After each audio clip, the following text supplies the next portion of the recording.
Okay, well, with that, it is 11 o'clock. I know we have some people that are just joining us, and we may just give it another minute or two before we get started. So let's just hang tight for just a little bit.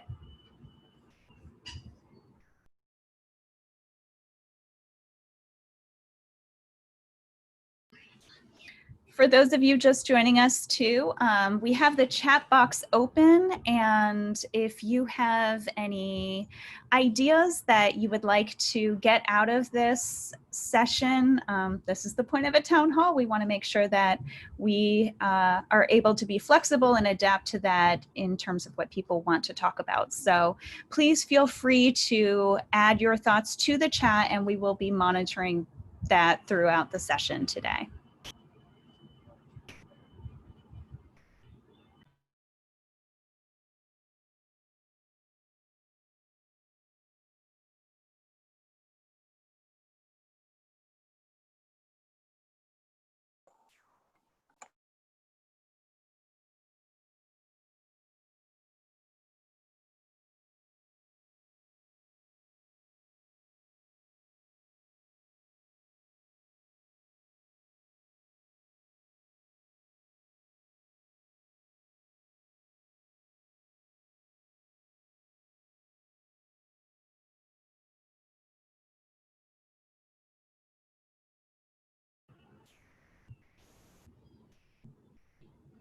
Okay, I say let's go ahead and get started if that's okay with everyone. So first of all, my name is Barbara Zunder. I am the director of the Student Disability Access Center at UVA. And I am here, I have the great pleasure of introducing two very lovely people and very talented individuals. First up is Corey Singleton. He's the manager of Assistive Technologies Initiative at George Mason. And we also have with us Mark Nichols, who's the Senior Director of Universal Design and Accessible Technologies at Virginia Tech. And these two amazing individuals will be sharing their thoughts with us today. Without further ado, I'm going to hand it over to the two of you. So thank you both.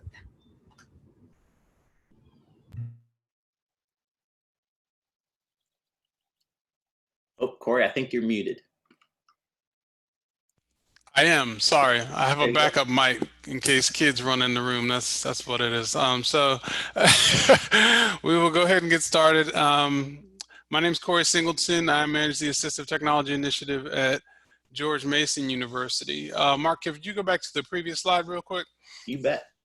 Thank you, sir. For all those just signing on, if you could take a second and throw one or two thoughts that you have in the chat as far as what you would like to take away from today's session, that would be great.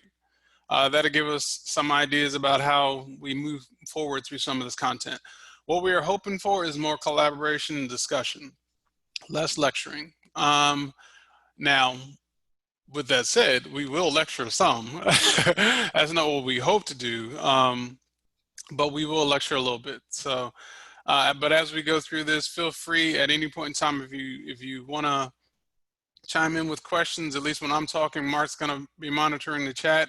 And when Mark's talking, I'll monitor the chat. So we'll try to make sure this is as a user-friendly experience as possible. All right, so let's go ahead and move forward. We're doing this on behalf of VHEAP, which is the Virginia Higher Education Accessibility Partners, of which you probably all are members simply by coming and participating in the unconference if you did. But it is really a collaboration of professionals dealing with higher education accessibility.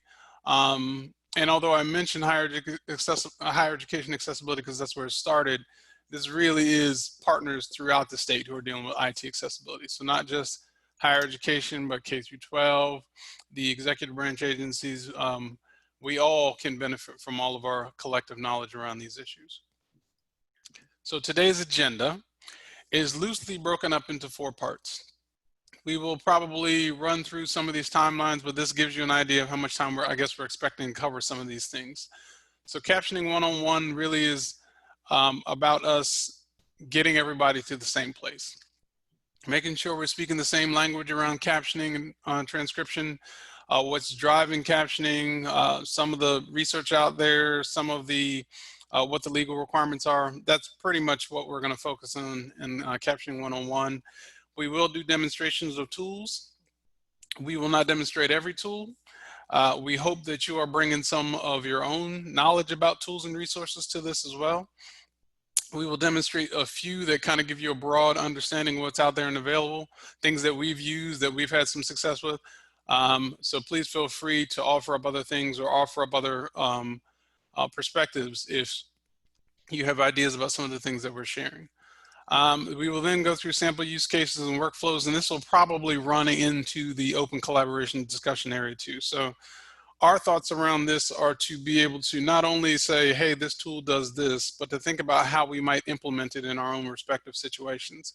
So if you are in a situation where you have a very distributed campus model in terms of how you're handling captioning and transcription, and you want to ensure that faculty members have the easiest path possible to be able to do this on their own, we may have some thoughts around tools that can do that, or around the captioning and transcription contracts that we have in place. So the sample use cases and workflows, we don't want this to just be a large four-year university institutional approach to this kind of thing. We want to think about it from the perspective of all of the different partners here on this discussion.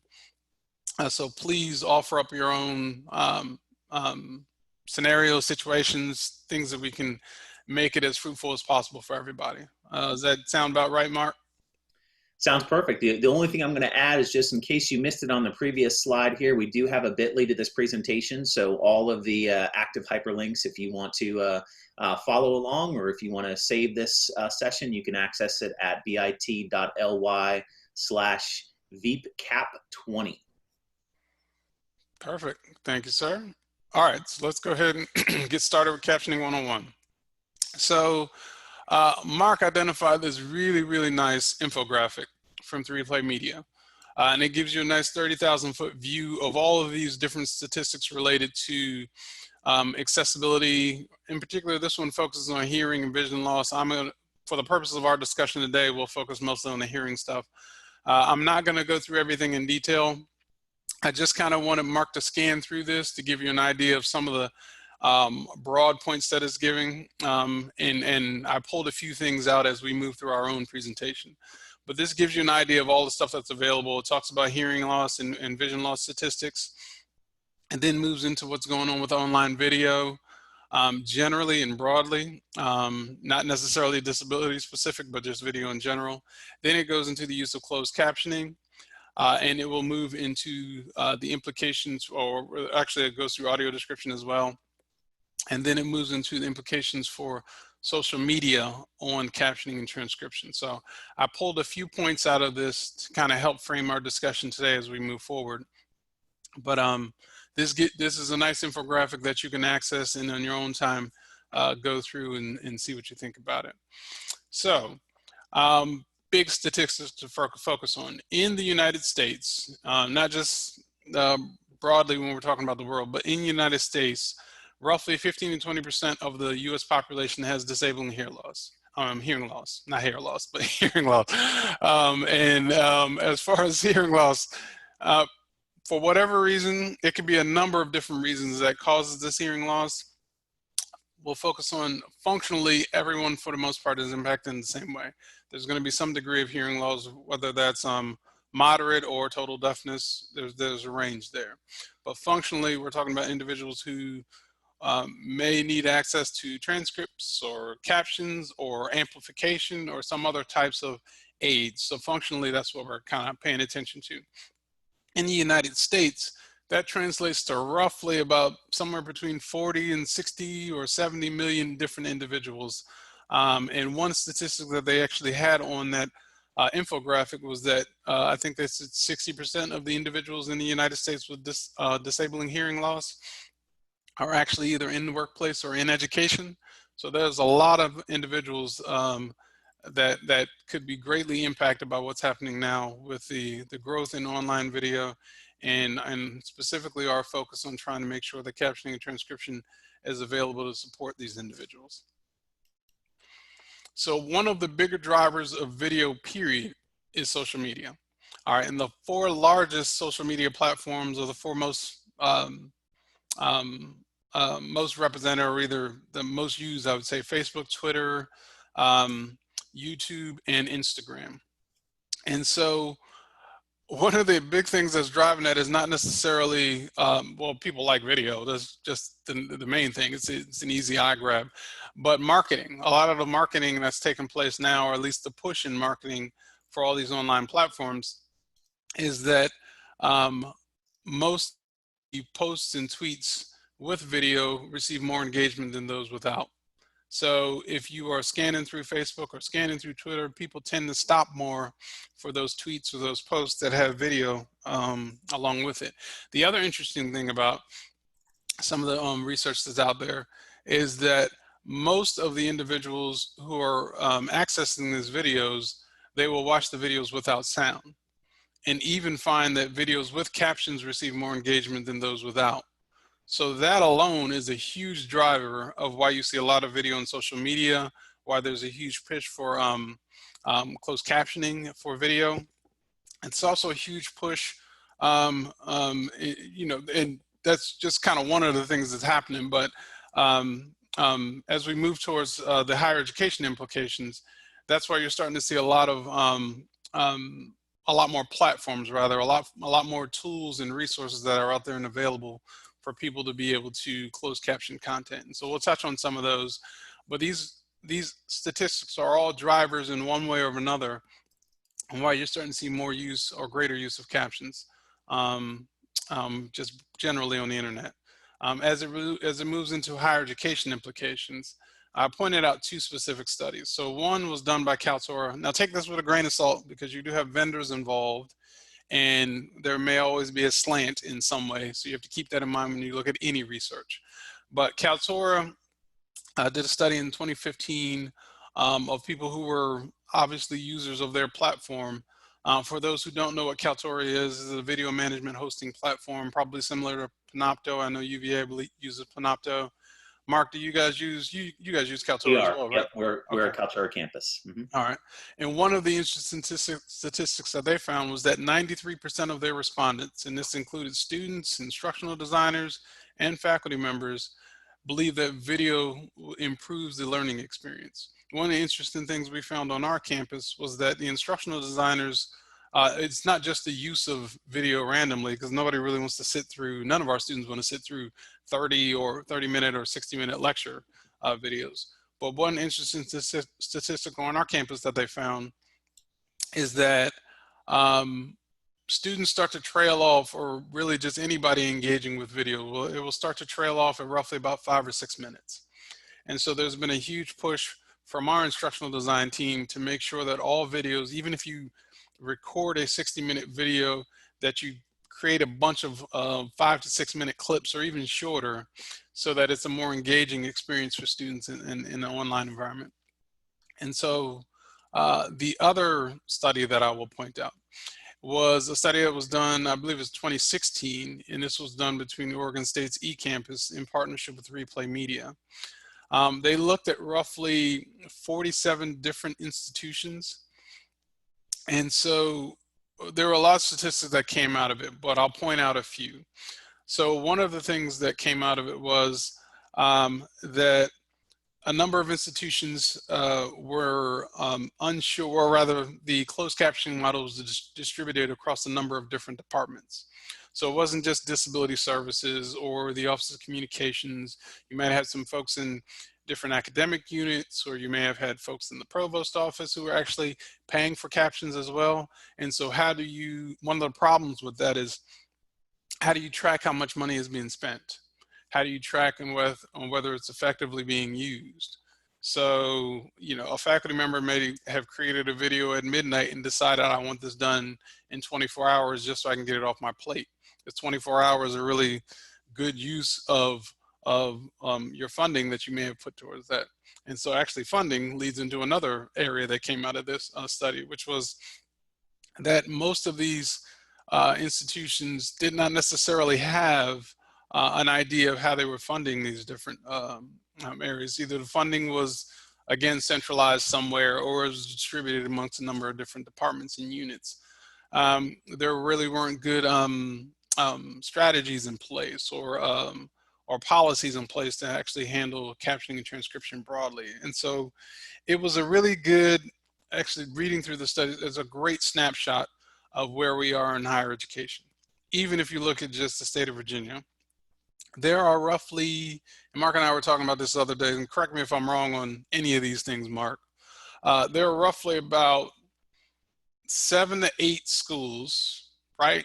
Probably institutions in the state that have any kind of team or I'll use the word team loosely. So yeah, I use the word team loosely. Team may be one person, or it may be like 5 or 6 people as it relates to my office. And even in my office, we have one person handling captioning and transcription, but several can step in should support be needed. But there's an individual, a body, small team, whatever, that has any role in addressing captioning and transcription at the institution. Or I won't even say captioning and transcription, let's just say IT accessibility broadly. Web accessibility, captioning and transcription, any kind of testing support or anything like that.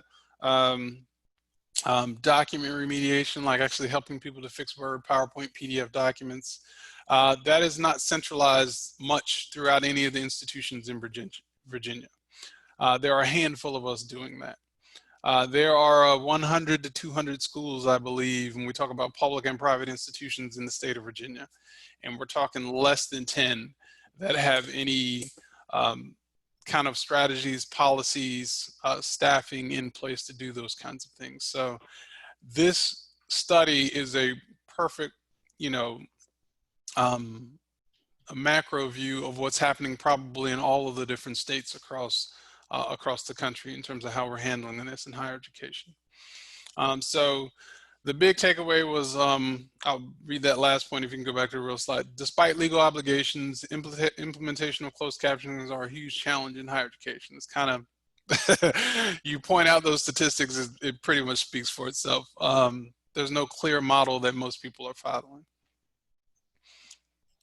All right, so before I move forward, we are meaning to move through fairly quickly so that we can kind of go through on discussion. I don't want to move so fast that we're just glossing over things though. So does anybody have any questions, anything they want to throw out as far as what we just kind of ran through in those first 3-4 slides? Corey, we've had some questions in the chat, which have been great questions, and some of these we're going to be addressing during our planned portion of today's town hall, and then I'm sure several of these will also be addressed informally by the diversity of participants that we have here that have joined us today. So, cool. All right, so let's go ahead and move forward then. So this next section, we are focused on terminology. And so again, the whole purpose is to make sure we are all on the same page about what we are speaking about today and the different options and resources that are out there. So I think most of us, for the most part, have an understanding of what a transcript is. From a basic standpoint, a transcript is pretty much a text file or a Word file. It's a word for word representation for the most part. Actually, if you can go back real quick, Mark, sorry about that. It's a word for word representation of what's been said in a video or audio file. We are going to talk about transcripts, post-production captions, subtitles versus captions, interactive transcripts. We'll talk about live captioning, human-generated live captions versus ASR or automatic speech recognition. What are the pros and cons of some of those things? And we will also talk about one thing that's often glossed over when we talk about creating accessible video, which is the video platform itself. What does it mean to have an accessible video platform? There are a number of different platforms out there: JW Player, YouTube, Vimeo, Kaltura. I'm sure I'm missing others, but what makes one accessible versus another? All right, so we'll talk about that as well. And I think All right. just to add into here too, Sure. Corey, you know, in working with faculty and other stakeholders across campus, that you know, we've certainly found at Virginia Tech that there's often confusion around this terminology. You know, between, especially with the push for more virtual online instruction with due to COVID-19, and what does post-production captioning truly mean versus live captioning, and how does that get set up in different environments? And as Corey mentioned, all the different tools that are out there. So trying to put everybody on the same, giving everybody the same common background knowledge here before we engage in further discussions later on during the session today, so that everybody has a common place of terminology and what these different aspects are that we'll be talking about. Cool. Thank you, sir. All right, so let's talk about transcripts. From a basic standpoint, transcript is a text file or a Word document. And it may include transcript, the actual timestamps, it may not. It may identify multiple speakers. In most cases, you would like it to identify if there are multiple speakers in the transcript. But there are no basic requirements. Sometimes it's a large narrative that's out there. Sometimes it may look like a screenplay that's been written up. That's the basic idea behind a transcript. It is required for any audio only or pre-recorded video only content. And so when I say video only content with no video, with no audio, think a silent movie or something like that. And that's just a level A requirement. And we'll talk about WCAG 1.2.1 in a second. But it's also, and when it comes to video that has spoken dialogue, we recommend it, but it's not necessarily required. We encourage faculty members to do that because for some reason, if a video fails to load on the website, then the individual still has access to a transcript because it's not as resource intensive as far as loading content on the website like videos can be. And so that's the basic idea behind transcripts. Quick example here. This is one on YouTube. This is a video that was shown by our interim president, Ann Holton. And she's basically just kind of addressing the university, a very short video. It's roughly about 2 to 3 minutes or something like that. And this was hosted on YouTube. And what they did was they just took the entire transcript and they embedded it in that section where you do show more just below the YouTube video. And so the question is, should you have that caption? And in truth, that video you don't lose anything by not seeing Ann Holton. No offense to Ann Holton, of course, but you don't lose anything by not actually hearing Ann Holton or seeing Ann Holton. Everything is a word for word representation of what she just said. So whether or not you can see or view the video or not, you actually have access to the transcript as well. All right, so post-production captions. This is typically adding captions, a captions track after the video has been created. You can do this, and I actually don't have this on here, but I'll mention this, open captions versus closed captions. All right, so if you hear that terminology, open captions is usually when you burn the captions onto the video, and I'll show you an example when we actually get to the demos for post-production. But that means the captions are burned into the video.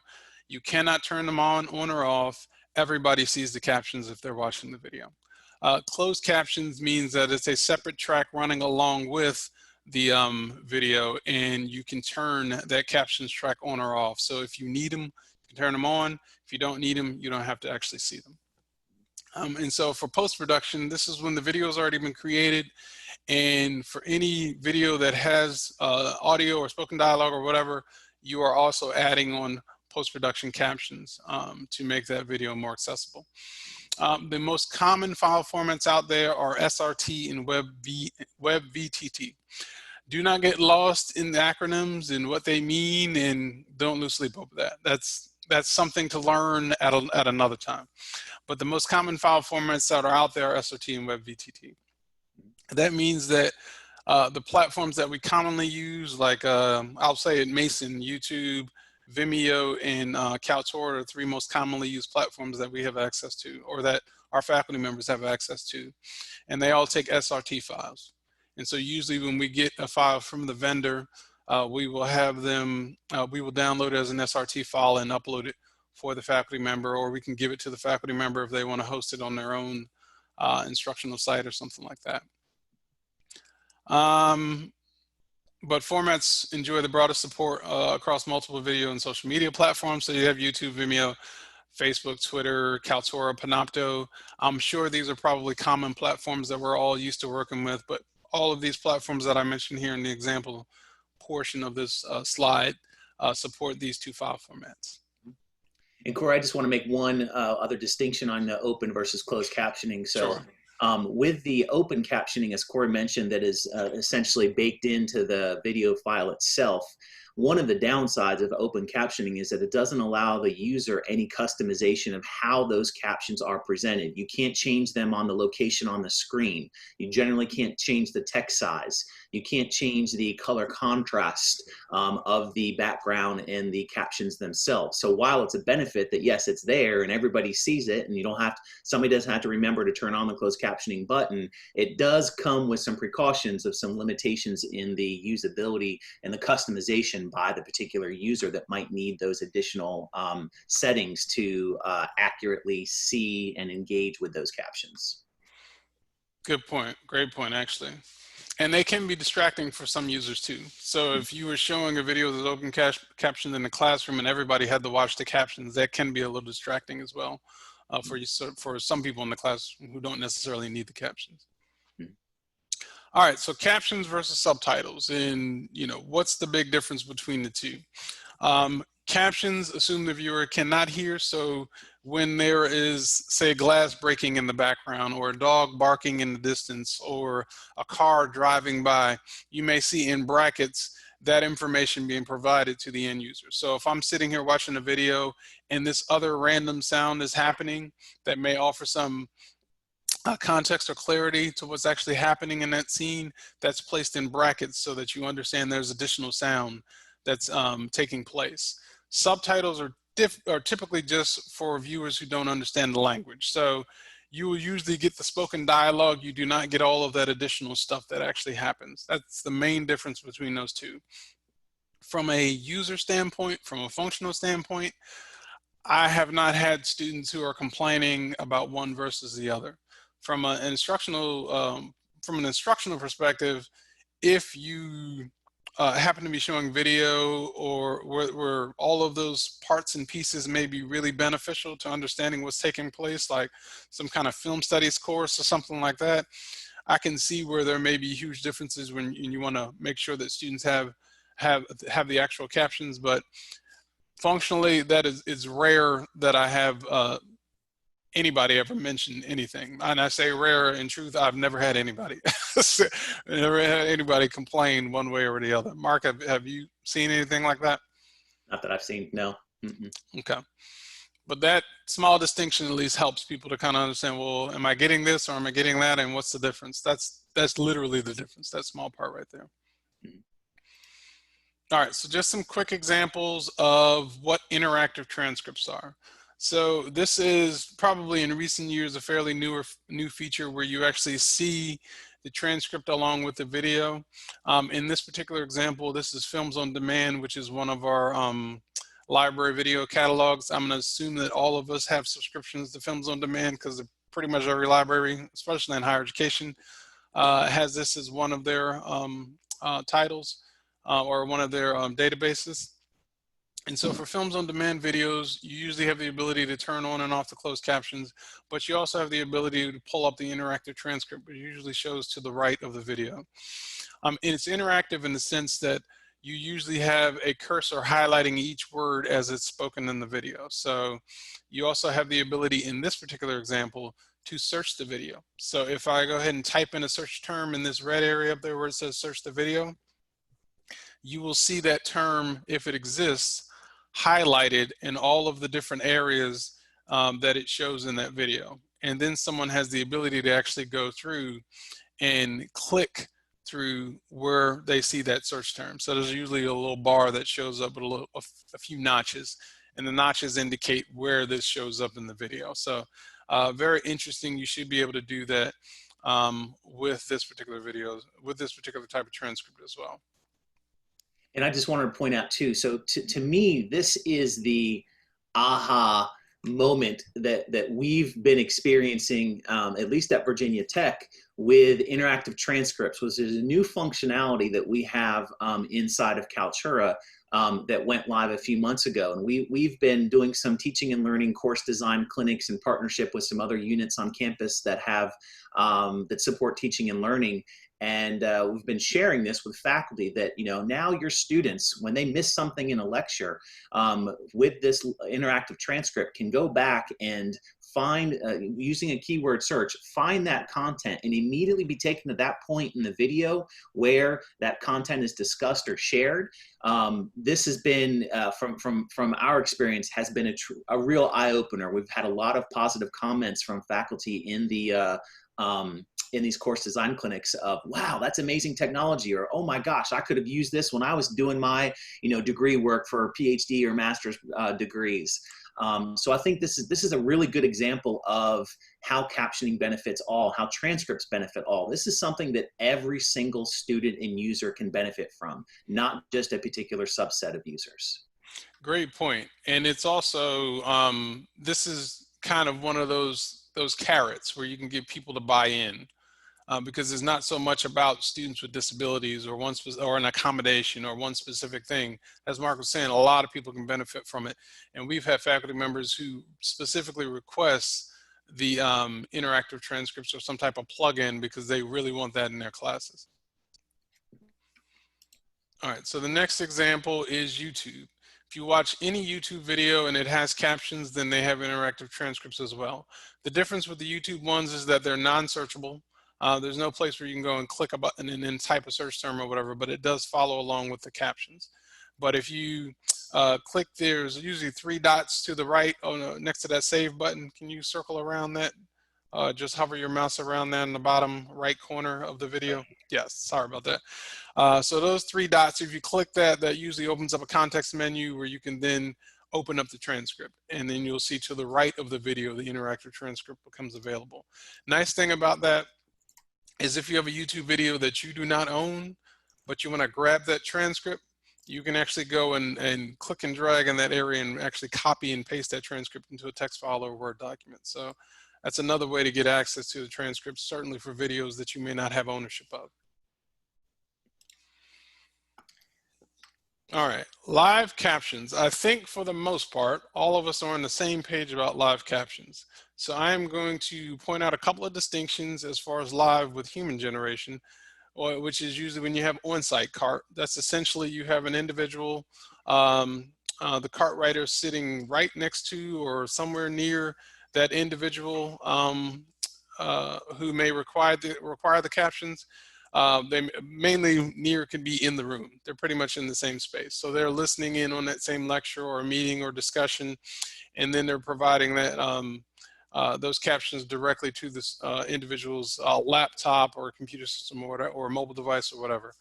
But that's what on-site cart is. You have a physical body there with you to actually provide the captions for you. With remote cart, that individual is listening in via a microphone. So for example, we have, I believe, VZP Digital providing captions for us today. Is that correct? That's correct. Mm-hmm. All right. So,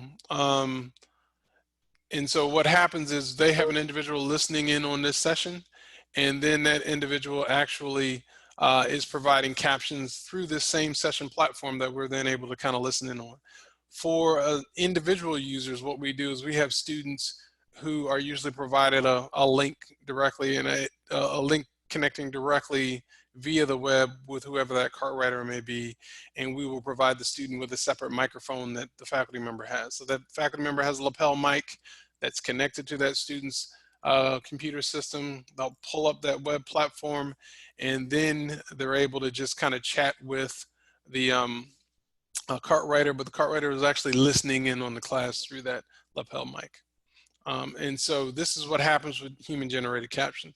Typically you'll find that there is a delay with live captions. If you've ever watched the news, then you kind of have a good feeling. If you've ever watched the news with captions on, then you get a good sense of what live captions with human generation are typically like.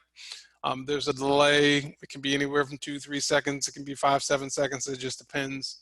And for some people that's okay. And for other people that may be a challenge. Next example is live captions with automatic speech recognition. And this is what Mark is going to demonstrate when we go through the live caption section. This particular example is just a snapshot of Web Captioner. It is all AI. It is artificial intelligence, computer generated. There's no human intervention. It is essentially listening in and then trying to make sense of what you're saying. So ASR has grown considerably in recent years. And some vendors are actually trying to incorporate ASR along with kind of human transcribers at the same time. You may hear variations of this. ASR is probably, for those who may struggle to understand this, think Dragon Naturally Speaking or any kind of speech recognition tool. It's the same idea. You are speaking, the computer is then processing whatever you're saying and then converting that into text. All right, so I think that for the most part summarizes most of the terminology. We have one more that we're going to cover, but I wanted to stop and kind of talk about the pros and cons of each. All right, so human generated, obviously the idea is you have, at least for me, and I would love to get some idea of what individuals might think when it comes to this. And actually, you know what, Mark, do you want to hold off on this one until we actually get to the general discussion? Sure. Yeah, I think Does that sound all right? Yep. Okay. Yeah, that way we can kind of move through this and then get to the demos and stuff. Okay. All right. So accessible video platforms. This is what I mentioned earlier. What makes a video platform accessible? This particular screenshot I have is from OzPlayer. Is the OzPlayer. It's from a company called Accessibility Oz. Now, what makes this accessible is that it not only supports the addition of captions and the addition of an audio description track, but it is also keyboard accessible. That means someone who is a screen reader user is able to navigate through all of the different form controls in this particular player, and it announces them correctly. It tells them the timestamp. It tells them that they're on the CC button. It tells them when they're on the audio description button. It tells them about volume. They can independently control that. They can use keyboard keystrokes to get to these things directly or just tab through the entire video player. They can move into the video player while it's actually embedded on a website or in a learning management system, and then move out of that video player to move on to the rest of the content in the page. It doesn't get locked in this kind of endless cycle where you're kind of going in circles around this particular video platform. That used to happen with us this is years ago. This used to happen with us when we would embed YouTube videos in a Blackboard course. You could tab into the video, but the minute you tabbed into the video, you literally were just kind of going in circles hitting the tab key. So for keyboard only users, you can never get out of it to go back into the content on the page. Someone would have to click out of it for you, or we would just have to provide a link to YouTube to actually move out to watch the video on YouTube itself, and then you'd have to go back into the course site to get where you were. So those are three major things. Another thing, which is not a must-to, but it's a nice to have, is interactive searchable transcripts, which we just talked about. And so not every platform includes all of these things. Many of them may be keyboard accessible. They may support captions, but they may not support audio description, or they may not have an interactive searchable transcript plugin, or they may have portions of each. The biggest things that we find, and the things that are going to, I would say, be most impactful in the long run, are keyboard accessibility, and this is my opinion, and I'm open to discussion on this. Keyboard accessibility and closed captions. And the reason I say that is because at GMU, we have captioned in the past 9 years or so now, probably close to 14 or 15,000 videos. Less than 100 of those, maybe 150 of those, have included audio description. So from the standpoint of what is going to have the most impact on our campus, it is to make sure that our platform supports keyboard access and supports closed captions. And then we can accommodate those situations when audio description is needed. And while we argue up front for everything, we know the two things that we absolutely must stand on the hill and fight for. The other ones, we obviously lost that battle. But this gives you an idea when you think about accessible video platforms of everything that's available to you. YouTube supports closed captions, keyboard accessibility. I do not believe at this time YouTube supports audio description. Am I wrong about that, Mark? I'm trying to recall. I think it does. Does it? Okay. I can't remember. Not 100% clear either. Maybe somebody here in the chat and participants will know more than us on that. But I want to say I have seen something recently about audio descriptions as a separate uploaded track to play in the YouTube player. But okay, that's good to know. I would love to learn that. So okay, so let's move on. That's what accessible video platforms are, and that's what we mean when we talk about accessible video platforms. So let's talk about legally what's required. All right, so a couple slides on this. The ADA has laid the groundwork for accessibility, but there's nothing in the ADA that says anything about web accessibility. It says anything about accessible platforms, captions, transcripts, subtitles, all that kind of stuff. You won't really find that kind of language in the ADA. ADA talks about discrimination, equivalent access, those kind of broad terms, or broad sweeping terms. The settlements that have happened have really been the biggest drivers and have provided the definition around what we should be doing as it relates to information and communications technology accessibility, websites, documents, videos, all of that stuff. And so, and this is I'm taking this based on discussions that I've had with some of our colleagues over in the Office of Civil Rights and Department of Ed and some of those folks in DOJ. What they do is they look at 508 because that is the best guidance available in terms of how you ensure that folks are compliant when it comes to information and communications technology accessibility. And the reason I wanted to have that discussion and make sure that we brought this up is because oftentimes, at least in the very beginning for us at Mason, we would always get pushback from a legal standpoint. Well, this doesn't apply to us. This doesn't apply to our institution. This doesn't mean anything for my class, yada, yada, yada, all those kinds of things. But I want to make sure that we all have an understanding of how this applies. If there is a lawsuit filed, it's filed usually as a discrimination claim. And it's filed usually when it comes to hire, probably under Title II. In some instances, and I'll point out an example on the next slide, Title III, which usually goes towards like places of public accommodation. And we'll talk about that example in a second. But Section 508, as of January 2018, incorporates WCAG, which is the Web Content Accessibility Guidelines, Level A and AA. They used to be two things that lived alone. You had Section 508, which had its own set of standards and guidelines. And then you had WCAG, and there was some kind of interplay between the two, but for the most part, they were kind of two separate things. And now what has happened is as of January 18, WCAG adopted Level A and AA. Section 508 adopted WCAG Level A and AA. And WCAG has 3 levels, and I know I'm going into weeds for a second. WCAG has 3 levels. Level A is the base minimum that you should do. That you must do, rather. AA is what you should be doing. All right, it's still pretty much a must to do now because it's now incorporated into law. But level A is pretty much the next step. Level 3 is a nice to have. It is great if you can get there. It's aspirational.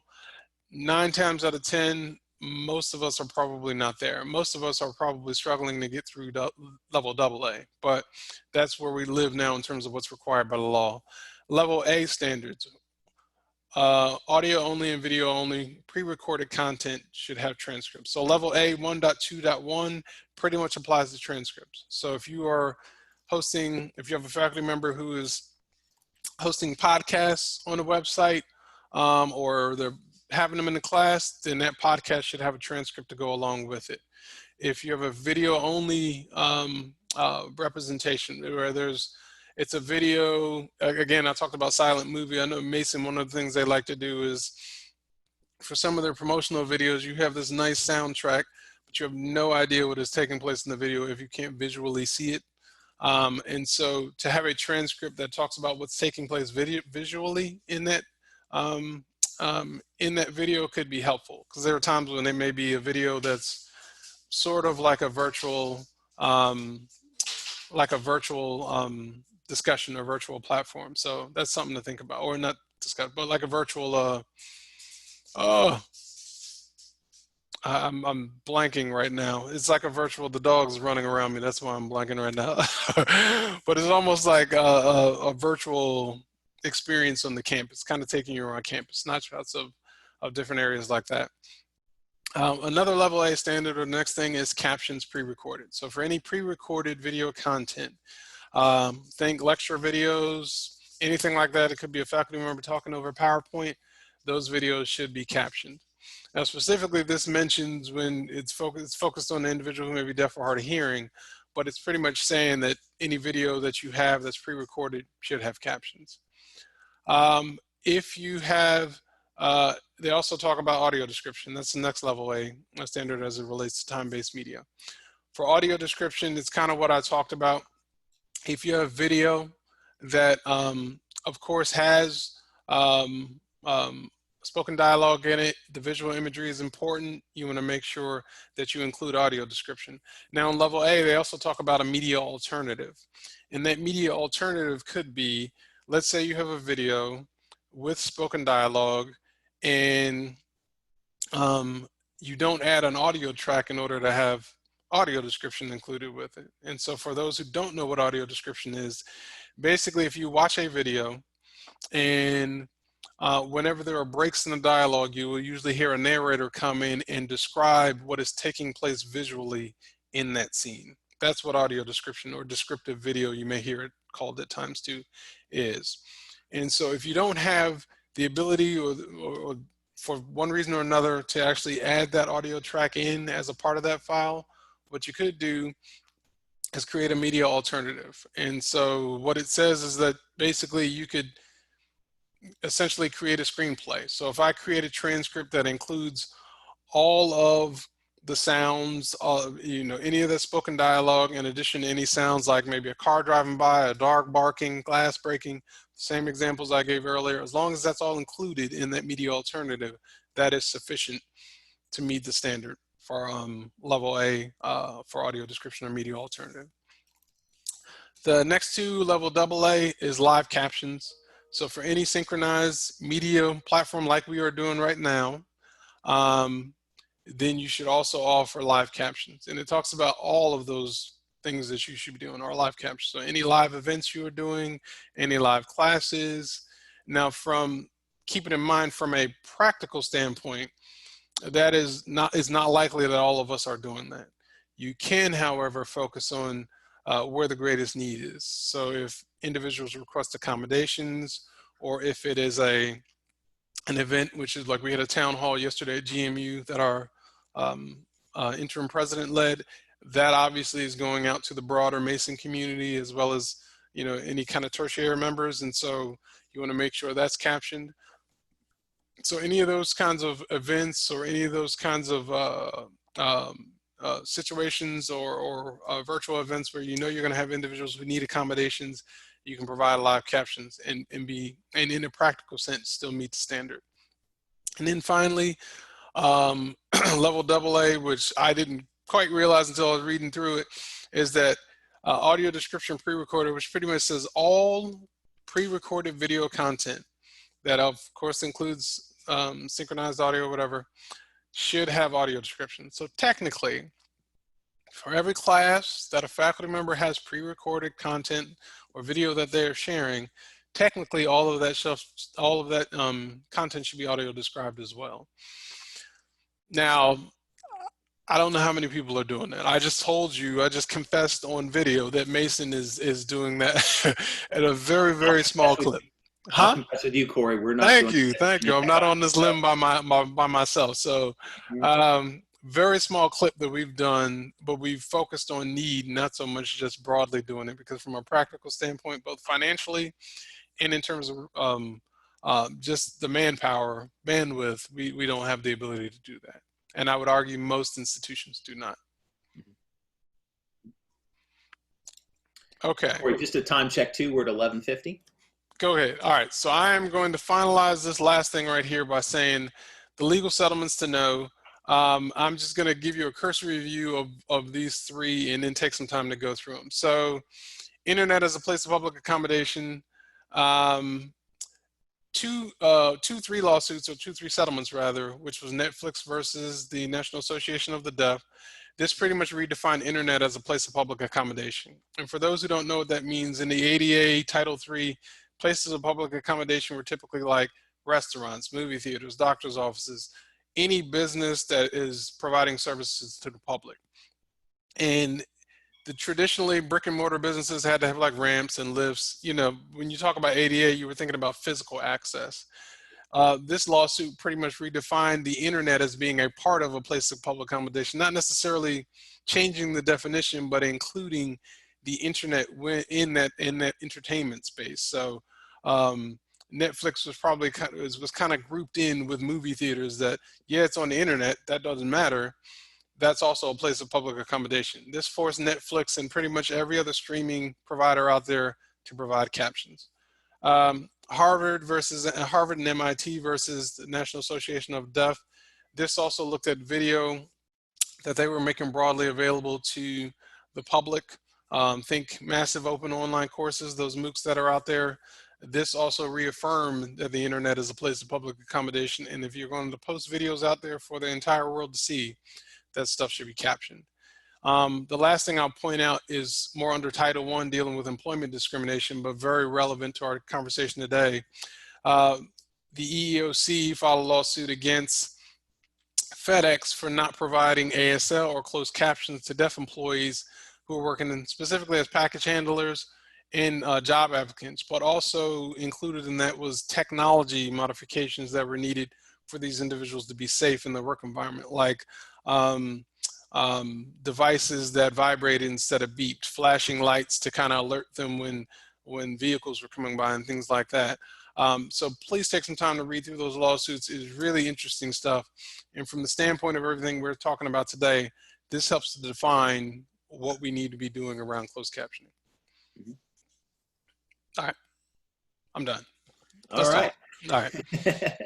So we put this in here as enter universal design. The image on the screen depicts a curb cut between two roadways, and the cuts actually have textured surfaces on each end as one traverses through the curb cut. And this is really meant to start thinking about the flip side from of the coin of what Corey just mentioned about the legal aspects of the best practice, the universal design elements of captioning.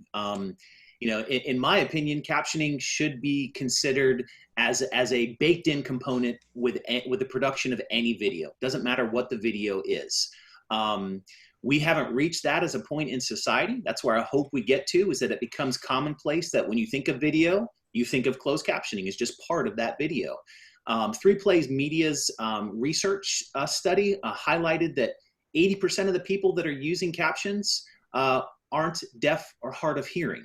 So there's a case right there. So why not create videos that are inclusive and universally engaging for everyone? Because designing for that variability of your consumers of that video content benefits everyone. So that's a backbone into at Virginia Tech. Some of our campaigns and the work that we've been doing to build capacity around captioning is to take it from the element of it's the carrot versus the stick. We really want to emphasize the carrot, that it's good pedagogy, it's the right thing to do, there are tools and resources that are available to help you accomplish this, rather than this is the legal requirement, even though we constantly wear both the carrot and the stick hat depending on the conversations that we're in. So this slide in here is the captioning challenge, and this is something that I'm going to propose to each one of you in modeling best practices with captioning. I propose that you choose to turn on video captioning whenever you or your colleagues are sharing video. So establish that turn on mentality, bake that into your general practice whenever you're working with video or sharing video. The actual challenge itself is that can you actually find someone, and there may be different schools of thought on this, but from my perspective, can you find somebody that actually asks you to turn off the captions? Yes, for some students, they can be distracting, but if you get in the mentality of turning on captions, the benefits will be much more extensive, in my own honest opinion, than they would by not turning them on and only enabling them when you have a specific request from a student or from a viewer in your workshop or conference session, presentations, and such. So my challenge to you is turn it on. And in all of my years of working with video, and maybe some of you have had a different experience, I've never once had somebody say, can you turn off the captions because I find those too distracting? Maybe you have, and if that's the case, please do share that. But so my challenge to you is, can you find somebody that will ask you to turn off the captions, because there will be much greater universal benefit by having it on. And I think it's probably far and few in between that you'll find somebody that would actually state that. Okay, good point, Elaine. You're the person who's turning off captions in the chat you mentioned, because I can't process both the audio and the text at the same time. Excellent point. All right, so we'll go into next phase here is the tools demonstration. Corey, do you want to start us off with the post-production, and then I'll follow up with the live captioning? Sure. Let me go ahead and take over, if you don't mind, if I'll share my screen. You okay with that? Yep, hang tight. I just had to find the toolbar where I could stop share. Okay. I'll run through this very, very quickly, just so we're all kind of on the same page. So give me a quick second. All right. Okie dokie. So the first one I'm actually going to, let me resize, everything is in the way here. All right, so the first one I'm going to point out is YouTube. I'm resizing, I got a million things open, sorry about that. All right, so the first thing I'm gonna point out is YouTube. I'm not gonna go through and actually demonstrate how you go through and actually manually add captions or whatever, but I'm gonna show you where to go. So whenever you have YouTube videos that you own, that you actually wanna upload and add captions to, you go to studio.youtube.com. Whenever you go to your dashboard, we happen to, I'll go to videos rather. So when I click on videos, these are all the videos that we have here that we've done for a faculty member here or there. Once you actually upload a video, typically there's a automatic transcript that's added for you. I don't know what the turnaround time is. It depends on the length of the video. I know that. So maybe someone knows that and can share. But let's say I wanted to add a video. I would go here to the create button, click on upload videos, and then I would start that process. And then when it's done, it would show up here in my video list. Now, when I actually want to review the subtitles for that, when they're available to me, I'm going to click on subtitles. I will click on one of these videos. When that automatic transcript is available, you will see English and automatic.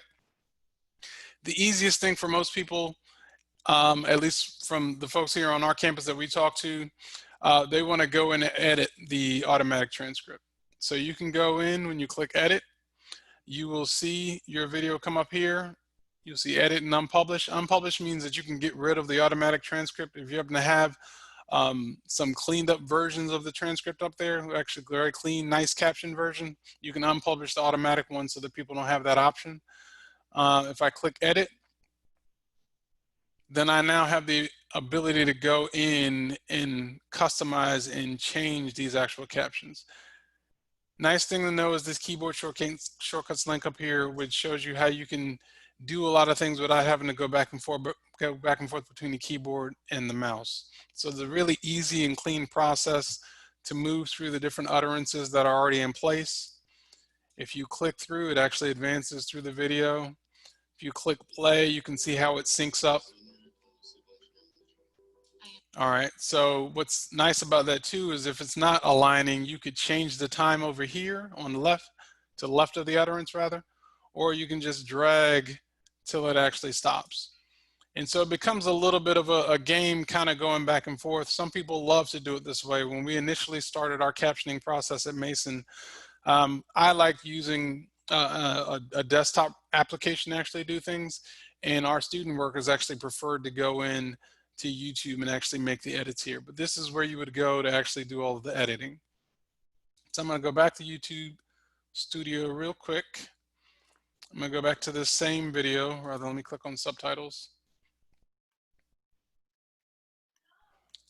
Go back to the same video. And then if I wanted to, actually, let me go ahead and delete, not that one, but I'll delete the one that I was playing around with.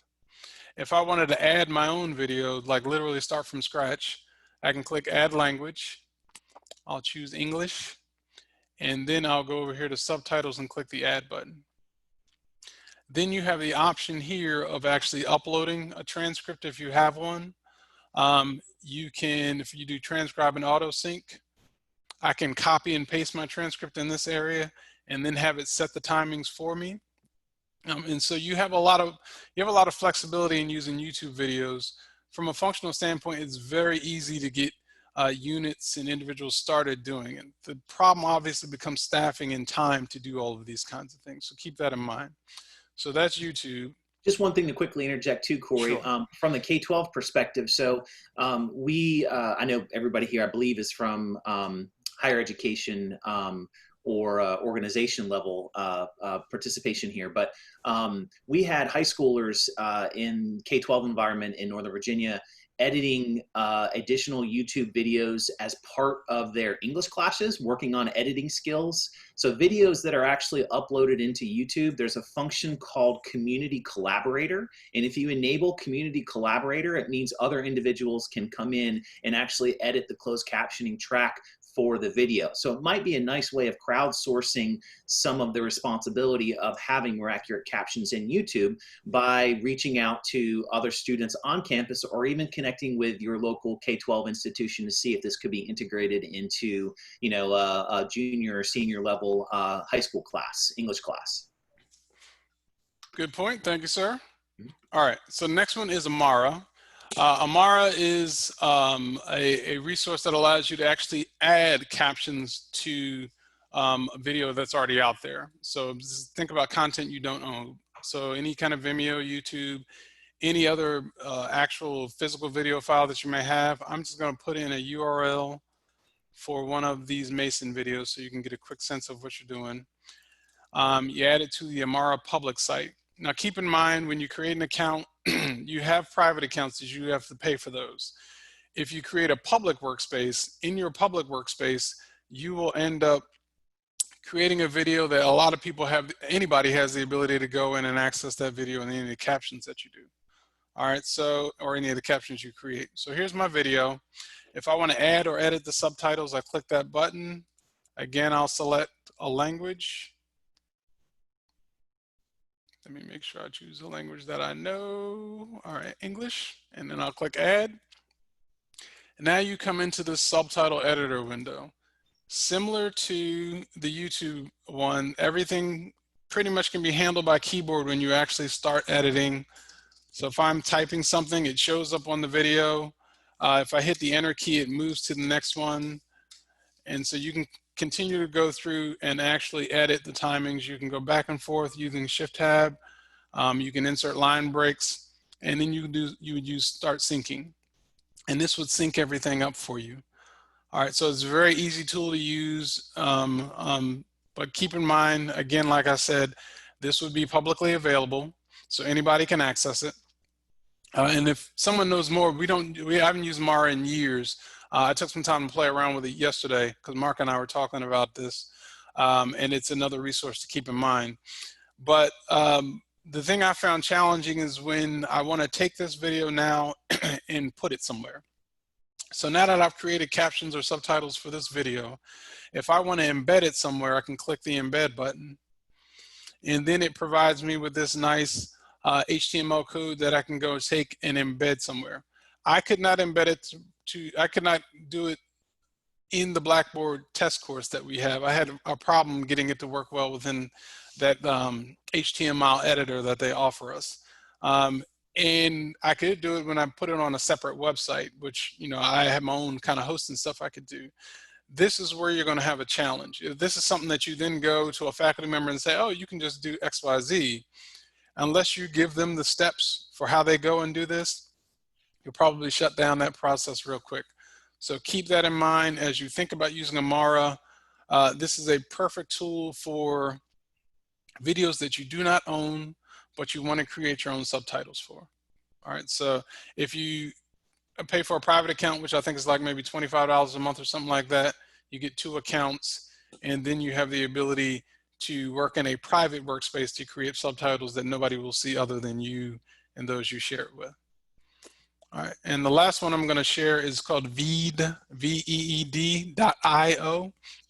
This is one I came across a few weeks ago when I was doing some research on how to add video to social media. And so if you, I tried to add video going directly through Facebook, had problems doing that.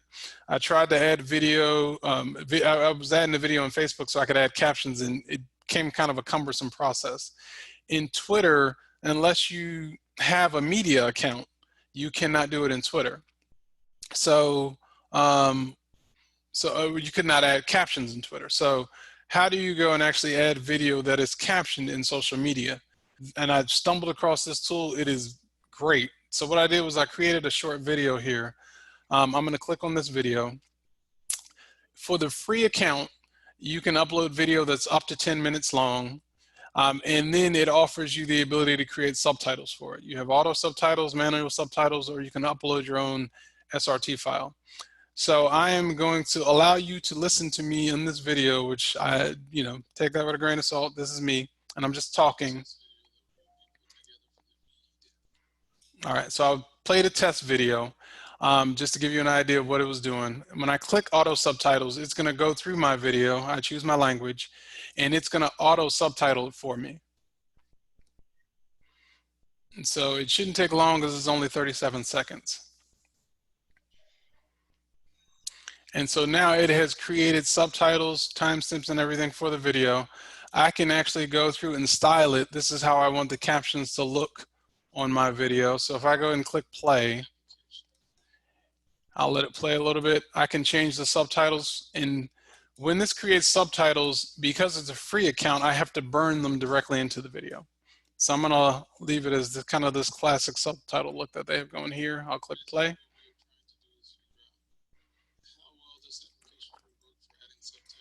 And so what's nice about this is I can then go and download this video with the burned in captions, upload that directly to social media, or upload it to a course site, and you are in a perfect position to simply go ahead and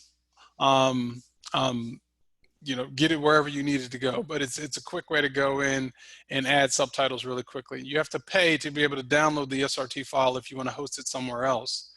But keep that in mind. So this is the video, and it has the captions showing. Obviously, I didn't edit anything, but this is free.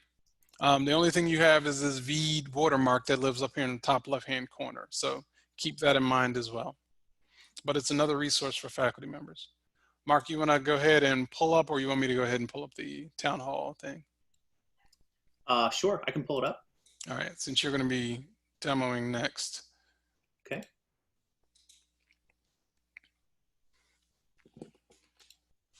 Bear with me here 1 second. Go for it.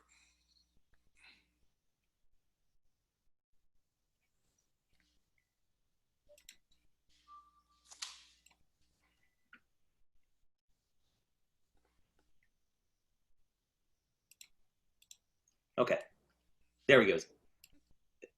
Let's see, which screen are you seeing? Post-production. Are you seeing the slide deck?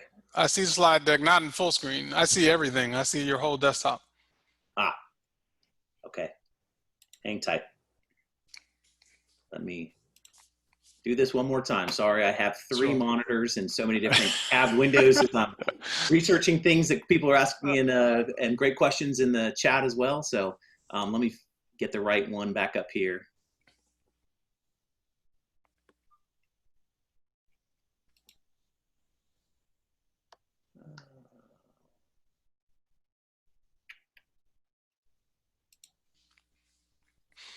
So actually, while Mark's setting up, the last thing I'll mention as far as free resources, and I won't spend any time on it. Otter.ai is another free tool you can use for creating captions and transcripts. I know people are using it for note taking, but it's an excellent resource for captions and transcripts. And then we also have, I can't remember the other one off the top of my head that I have on there, but it's on the slide. There we go. And then for post-production, from a paid standpoint, you can leave it here, Mark, it's fine. Okay. From a paid standpoint, think about using our statewide contracts. For Verbit, I actually have that wrong. We're not at $1.08 yet, we're at $1.18. And if you click the link for statewide captioning contracts, you can see where we are for Verbit in terms of our per minute rates, where we are for 3Play Media for our per minute rates. But all that information is up there, and you can read it out directly to our contacts to get that started. Floor is yours, sir. Great, thank you, Corey. And I apologize to everybody for my shuffling here on so many different screens. I finally have the right one. So I want to just take literally 3 to 4 minutes here just to talk about live captioning and sample tools that you have most likely already available to you. These tools, as Corey has previously mentioned, leverage ASR capabilities. I'm going to briefly pop into PowerPoint and Google Slides and then demonstrate Web Captioner for you as well. The commonalities between PowerPoint and I should clarify, I'm specifically talking about Microsoft PowerPoint 365, which you can use in the web, or PowerPoint 365 for Mac and Windows. This functionality is not currently available inside of the desktop versions of PowerPoint for Mac or Windows yet. It's probably something that will be coming down the pike in an updated release. But generally, Google Slides and PowerPoint 365 offer a very similar experience, meaning that you have 2 lines of visible caption text. The location you can change from top or bottom of the screen so that it's not appearing over your slides. And Microsoft actually does a fairly decent job of adding punctuation, which I noticed that Google Slides does not. Now, I've seen some very creative uses of PowerPoint. So I've seen people actually utilize a keynote that's inside of Apple that's over top of a Microsoft PowerPoint or a Google slide that's only showing the captioning. So even though you're not using that platform for auto ASR, you can still have that appear on your screen, and your primary window, your web browser window, or another application window appearing over top of that with just the captioning showing from the native application. So it's an interesting way of leveraging these tools outside, but generally you have to be inside of the application to utilize the closed captioning. And so on my screen, I'm clicking within the slideshow tab, and you'll see that appears at the top here. The options are choosing the bottom, top, below slide, above slide for where I want the captioning to be overlaid, or on top of the slide. And you can even change the subtitle language. So we could change this. That means that I'm speaking English. I'm semi-fluent in Spanish. I've tested this out numerous times where I have enabled Spanish, and the subtitles are actually quite accurate in Spanish. So just to quickly show this functionality, when I click let's verify everybody can see my PowerPoint screen here. Is that the case? Can you see the Skylog screen? Yeah. Okay. So you should be seeing the captioning that's appearing down at the bottom. It's 2 lines, and as I roll through this particular quick sample slide deck, I'm just showing a cool place in Cuzco, Peru. That's a capsule that's embedded in the side of a mountain where they serve you gourmet meals and you get to sleep on the side of a mountain like a condor's nest. So the whole point of this is just so that you can see something and get the sense of how accurate the captioning is inside of Microsoft here. One thing that this will also do is that as you play videos, so I have an embedded YouTube video here on slide number 3. When I click play, and let's drag it to a point where there is some audio, you will notice captioning picks up here too. 3 o'clock in the morning, I rolled over, knocked one of these babies off the shelf. It shattered all over my bed, and we had to clean that up. But besides that, fantastic night. We have a deck right here. Okay, so you get the point there. So that's pretty much what PowerPoint will offer. Again, we're talking about PowerPoint that is Office 365, and this is a functionality that you can enable inside of your slideshow settings here. The captioning capability within Google is another option. And when you click present on a slide, I just have a random slide brought up here. When I click present, down here in the window is captioning, CC. When I toggle that on by clicking that, you'll notice that I have set my captions to appear at the top of the screen. And as I roll through this, the accessibility trifecta, go green, gauge up with ally, keep calm caption on, and establish a +1 mentality. Just sharing this slide and this content to give you an idea of how accurate the captions are within Google Slides, which as you can see are fairly decent. Now, if you're in a meeting that has much more technical language or a class that has much more technical language, the accuracy may not be as great as you would desire. So those are two that generally require you to be inside of the application. Again, I could open up a blank slide deck here in Slides. I could then keep that at the bottom, and I could open up a web browser, if you will, another web browser, maybe something in Firefox or Chrome, and the captioning would still appear with that Google slide deck behind it. You could do the same thing within PowerPoint. One of the ones that I really like, and Corey and I were talking about this yesterday, is how unbelievably accurate this particular tool is, webcaptioner.com. So this is not a platform-specific tool. This is one that runs in the browser, and webcaptioner.com, you can set up a free account, or you don't even have to actually set up an account. As soon as you come to this page, you can click the button down at the bottom, which is highlighted in yellow, Start Captioning. Now, I've actually enabled a feature that we both Corey and I find very unique and interesting to this tool. There is a bit.ly on this slide, and the bit.ly is bit.ly/WC demo 625. If you would go ahead on a mobile device, on a phone, on a tablet, or even on your screen, if you would go ahead and enter that bit.ly into a browser, it doesn't matter what browser you're using. I'll give everybody about 10 seconds to do that. Because what I want to demo here for you is that now, instead of having the captionings appear on the caption track appear on the shared screen, you're going to have the captions ported to your mobile device or another tab in your browser immediately, as soon as I turn this on. So again, the bit.ly/WC demo 625. When I go over here to Web Captioner, if you'll notice on my screen, look at the blue area down here at the bottom. This is telling me how many people are actually connected to this, and right now I have 8. As soon as I click Start Captioning, you should now see on your device or in the browser that you're using, whatever you're using, you should see the captioning appear. And look how accurate this captioning is. It's astonishingly accurate. I'm going to go ahead and just push play on another video that's on a separate machine here on my desk, and I want you to see how well it captures the video from this YouTube video. About the courses you need to complete your Pathways General Education coursework. All students are required to complete all 45 credits of the Pathways curriculum. Some students might pursue a Pathways minor or an alternative pathway as ways of completing some of those requirements. Okay, so you get the idea there. I click Stop Captioning. I see that 11 of you are in and looking at this as viewers. What's nice about this that separates this from Microsoft and Google is that I can actually now, I can pause, stop this captioning. I can actually download this entire track as a text file. So now I have a transcript that I've been developed for free without actually having to, in this case, I am signed in down here in the lower right-hand corner, but you can essentially come to this site and choose Start Captioning.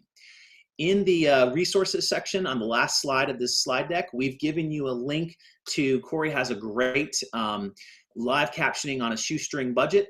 And within that are directions of how to enable this functionality. Right now, it is actually a beta functionality that allows you to port the captionings to other users' devices by using a common shared URL that's generated when you activate this service. But it's a pretty powerful service. And so this is something that you could use for free. Again, application independent. Now it is ASR. It's not going to have 99% accurate captions that you may need for some users that require this as an accommodation. But looking at it from a universal design perspective and as a cost savings perspective, this is a pretty powerful tool.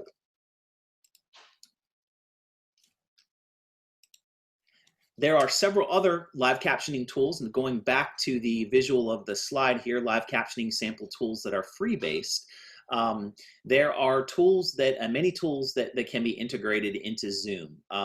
Right now, today, UVA has set up a contract with VZP Digital, and we have VZP Digital providing the live captioning and transcription track. So within Zoom settings here, you have the ability to click on the closed captioning, and you can view the full transcript, or you can enable the captioning track that is appearing down at the lower portion of the screen, or at least on my screen it is where my settings are. You can even adjust some of those settings as the visual settings and the size of the text. That is a fee-based service, generally per hour with at least a 30-minute minimum. There are other companies like ACS, Alternative Communication, I always get that wrong, I believe it's Systems, which has recently been acquired by AI Media. Virginia Tech has been using this service fairly frequently for meetings and conferences that are being held. This has gone through our internal review process, so it's been vetted with security team and the contract team. Everybody that's involved in acquisition of software has taken a look at this and given their official blessing. So the service itself is $1.75 per minute. And right now, we do not at Virginia Tech have any sort of centralized funding to support this. I think Corey has been a leader in the Commonwealth as far as establishing a centralized budget for a university centralized funding mechanism for post-production captioning. And we have been following in his footsteps at Virginia Tech to establish that here, but we do not have, I'm not aware of anybody in the Commonwealth that has this set up for live captioning. Are you, Corey? At Mason, we're set up the same exact way. So we actually modeled what we did after the Disability Services Office. They have a budget set aside for captioning, for live captioning and ASL, and it's backed up by central funds. And ours is set up the same way for post-production. Okay, excellent. Thank you for sharing that. And so these are just three options. These are not the only three options. Another strong competitor is Verbit, and Verbit offers a functionality of live in Zoom. And I can't actually demonstrate that for you here today, but I wanted to put the information up. Verbit is one of the VASCUP approved vendors for post-production captioning, and they offer this service with live captioning that's somewhat unique in the fact that they offer the ASR level captioning inside of Zoom, inside of your meeting, with the live transcript, the interactive transcript that appears next to your Zoom window. And then they have a second or third window, if you will, that you can visit. It's a separate URL that's essentially the stream text offering cart level accuracy of captioning, but it also allows you to take notes and annotations inside of that, which is definitely a unique and potentially attractive feature for many. Now, Verbit's pricing structure is dependent on how many minutes and or how many hours, and if you're buying in bulk. Generally, we've found that their costs are around $1.50 to $1.75 if you're not doing a bulk purchase, but they definitely have more discounted rates, as all of these companies do, if you buy lump sum up front of live captioning credits, if you will, with those respective vendors. So in general, these services share commonalities with having ASR inside of a Zoom, having a separate transcript, whether it's given to you post the session, whether it's emailed to you after the session, or whether or not it's live in actually appearing during your session, and this additional window offering stream text, cart level, 99% plus accuracy of captioning services. It does require, obviously, someone bouncing back and forth between the actual presentation window and the live captioning window for stream text, which may be a challenge depending on the type of device that's being used by the end users who are participating in your session. All right, we are at 12:25, Mark. Okay. Just a heads up. So I think it might be a good idea to go back and now open up this floor to some of the participants that have had some questions and post some questions in the chat regarding captioning in general for their university, or any very specific questions that are had about these tools and services that Corey and I have mentioned as to how to get them started on your campuses if you have limited capacity bandwidth with full-time employees. As Corey mentioned, we know that a lot of universities and colleges are there's one sole person involved in this. So how do we leverage that, and how do you engage the university in utilizing some of these tools? So why don't we open it up to the participants and see what type of comments or questions. So feel free to type in the chat, or feel free to unmute yourself and go ahead and ask questions.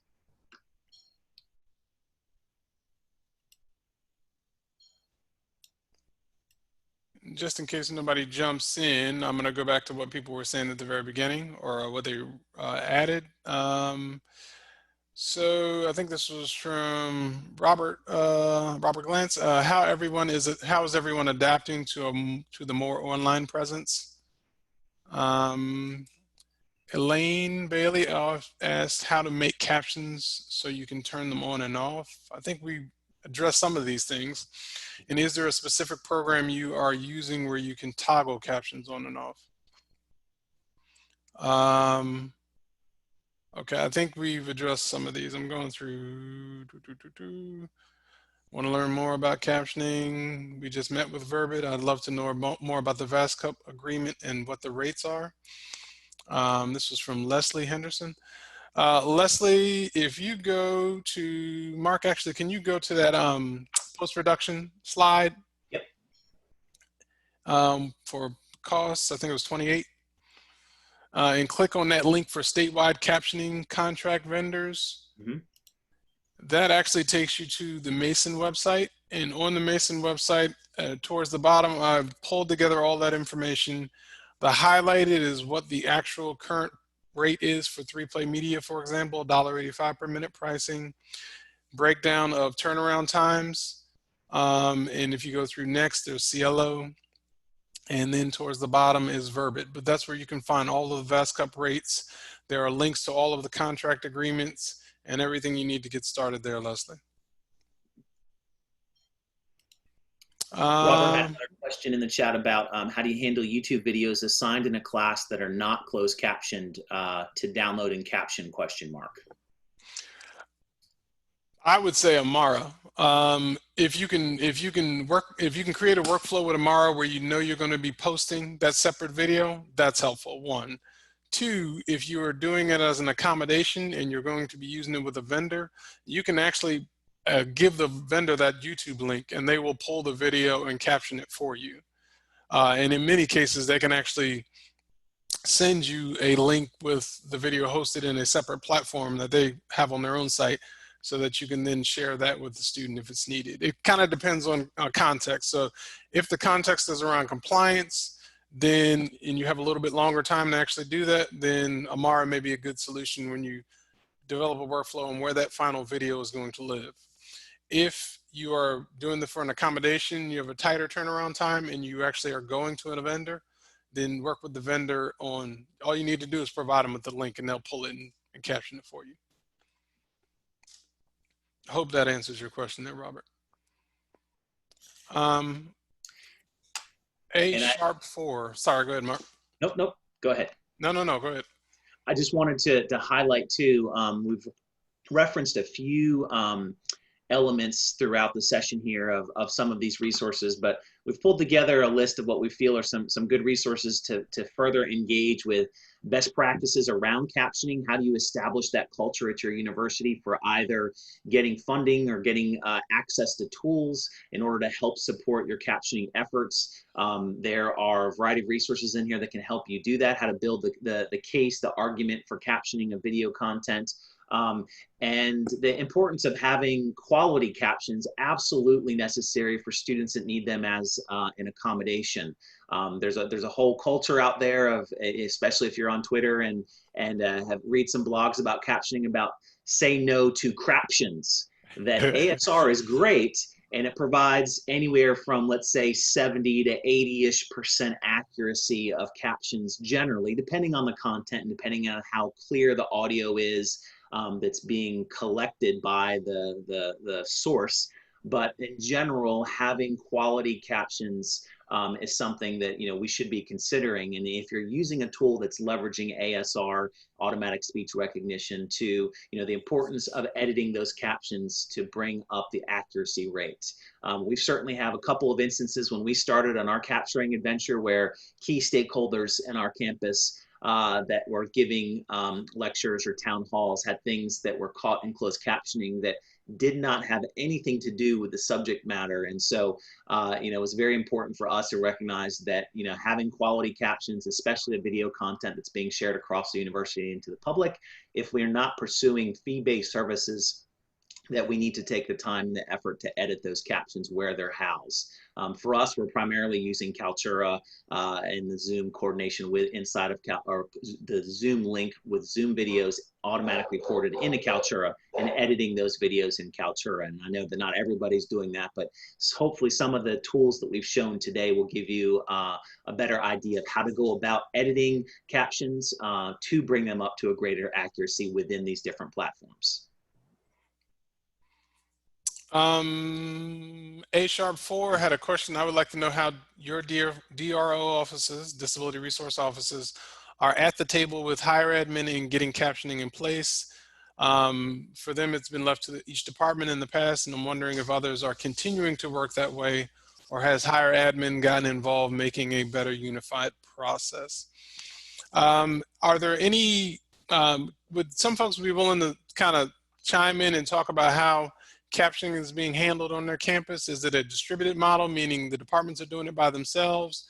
Have you found some success in going a centralized route? Is anybody willing to kind of open up and talk about that? I'm happy to talk about UVA if you like. Hey. We are currently distributed. We are actively trying to petition our central provost for a centralized model. We've put in a proposal for that. COVID has kind of stopped that initiative from moving forward, ironically enough. But that is the idea, that we actually are going to follow your model, Corey. And we actually cited your model in our proposal to try to get that off the ground. I'm kidding. Thank you. I'm glad. No, but if it works, go for it. Happy to help. It worked for us, but we stumbled onto it too. I won't say like we set out to go this way. We just kind of stumbled onto it. Mark and I had some discussions about that too. I do have a question. This is A#. It's Andrea from Radford. So hey, Andrea. If you guys are doing it distributed, do you at least have a cohesive message to say, this is the product to use, or are you letting instructors pick whatever one they're comfortable with and use it? Great question.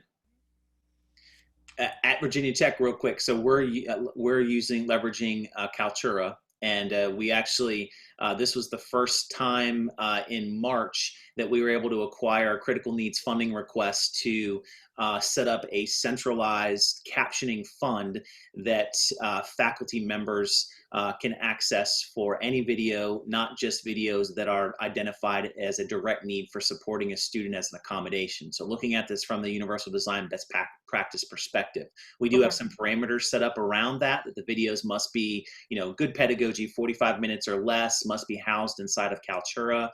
That's not to say that we don't have faculty that are using YouTube or other places to store videos, but there are other benefits, not just captioning benefits of using Kaltura. So from a general standpoint, we're encouraging all faculty, and most faculty do, when they record in Zoom, the content is automatically ported over to Kaltura, and from there, captioning can be requested, either ASR or human level captioning. And there's a workflow that we've actually modeled off of Corey to create check and balance before the captioning is approved, because there is a fiscal element to that we have. One of my staff members reviews those requests and approves them and then processes them based on the need. Is it a 48-hour or is it a 5-day best effort for having that post-production captioning?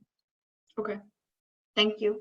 And that's the only 2 cents I would offer, is that even if you make it distributed, all the 3 vendors that we've listed that are part of the contract offer you the ability to act as a manager in a sense, so that you can Okay. stop those requests and make decisions about what should go through for 48 hours or what should go through for say 5 days. Okay. And just one comment on the distributed aspect too of live captioning. For us at Virginia Tech currently, it's up to each individual. Like, we have a lot of departments and teams that are coming to us asking about, okay, what do I need to do for live captioning? But we're not actually managing the process. We just say, here are the vendor, plural, hopefully here soon, that have gone through our review process that you want to reach out to set this up. And they set them up individually by department or by event. It's nothing that is actually funneled through our team as of yet. We're hopeful that in the future we'll have a centralized live captioning fund that would be able to help support that and lessen the financial burden of each individual unit on campus. But these vendors are prepared to accept, purchase orders and credit cards for each individual event that's being set up. That's how it's currently being done at Virginia Tech. Okay. I would also say, and this probably goes counter to that point, is that if you don't have the individuals in a position to educate people, if you don't have staffing or the bandwidth to be able to do that, continue to educate people about these things, to Right. simplify it, pick a vendor you're comfortable with, and then that way everybody's using the same thing and moving in the same direction. And that way it's a more consistent message as you start, because we all know that you get your foot in the door, you give people all this confusing messaging sometimes, and then you lose the moment. So if you can keep it simple when you get started, that's helpful too. Okay. Thank you. And one thing, as Corey mentioned, of helping to have that consistent message, one of the things that we've done is to create a campaign around choosing accessible learning materials. It's called Calm Caption On. It's the second link here on additional resources. I'm happy to share any of those design files if anybody would like to replicate that style of campaign on your campus to build awareness around the importance of captioning in general and turning on captions and resources and tools that are available to support captions. So it's just one methodology that has appeared to gain some ground here at Virginia Tech. Not that it will necessarily work on every other campus, but if there's bits and pieces or information that we can share to help, we're more than willing to do that. We're taking all of it, just so you know, right now. I'm stealing Take it all. everything. It's for the taking. Well, I want to just be mindful of the time and just suggest maybe we should wrap up. I don't know if you guys have any closing remarks, but I just want to say in closing, thank you both so much for sharing your knowledge and, educating us on this. I personally felt like I knew a lot and yet learned so much today. So I really appreciate everything that you've shared with us. Turning back over to you. Yes, Mark, I'll go first and then you can close it out. Is that cool? Yeah. Thank you guys for signing on. For any of the resources that we've shared, Mark gave you the bit.ly link from earlier. We will make sure that gets out to everyone and gets shared. All of those links go to many of the things we talked about, whether it's the legal stuff or the resources or the demos or whatever. By all means, do not hesitate to reach out should you have specific questions that you might find beneficial, or you need additional time to kind of walk through or figure things out, or you want to have a one-on-one. We are certainly open to all of those kinds of things too. Or we can route you to individuals who might be in a similar situation, whether it be a 2-year institution or 4-year institution or private institution, that might be able to help you work through some challenges as well. So thank you for signing on. We appreciate it. Sorry we didn't get as much discussion time in there as we had hoped. I talked too much, so I'm turning it over to Mark. We're both too passionate, I guess, about this particular topic. So as much as we try to stick to the schedule there, I just want to end real quick that say that, the idea behind this session was really to plant some seeds and hopefully spark further conversations. The session is being recorded, and thanks to Barbara, and will be available soon on VHEAP's website for further reference if you'd like to come back. But we hope the conversations still continue, because we'd love, I myself, I don't consider Virginia Tech an expert in captioning, but through some of our trials and tribulations, and especially the number of years that Corey has spent in perfecting his procedures and process there, we hope that we can help you build some capacity at your institutions around the importance of captioning and getting processes in place. So thank you all very much. Thanks for attending. Thank you. Barbara, thank you for organizing this. Greatly appreciate it. Mm-hmm. And thank you for the captioning and everything else. Yes. As always, thank you to UVA. Thank you to your unit. Mm-hmm. We appreciate everything. Thank you. All right. Take care, All right. everyone. You guys take care. Have a good one. Bye. Bye. You too.